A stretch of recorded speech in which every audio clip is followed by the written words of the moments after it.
বন্দে পুরুষোত্তম জয়গুরু। আজকে গেছিলাম কাঁথি সৎসঙ্গ মন্দিরে শ্রী আচার্যদেবের ৫৭তম জন্মদিবস পালন উপলক্ষে। আমি আর মনা গেছিলাম আজকে দুজন।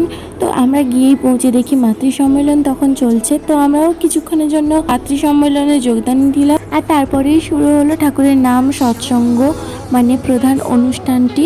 আর মাতৃ সম্মেলনে এত সুন্দর সুন্দর গান হচ্ছিল, খুব ভালো লাগছিল কিছুক্ষণ থাকতে। আমরা বেশিক্ষণ সেখানে আসতে পারলাম না তাড়াতাড়ি তাই। আর এখানে কিন্তু আজকে মাও গান গেয়েছে। এখানে আজকে অনেক গুরু ভাই এসেছিল। আর 3টে উপযোজনা নতুন কেন্দ্রের উদ্বোধনও হলো আজকে এই অনুষ্ঠানের মাধ্যমে। আর তাদের কিছু উপহার বিহার সৎসঙ্গ থেকে পাঠানো হয়েছিল। আর মা কি গান গেছে সেটা একবার শুনে নাও।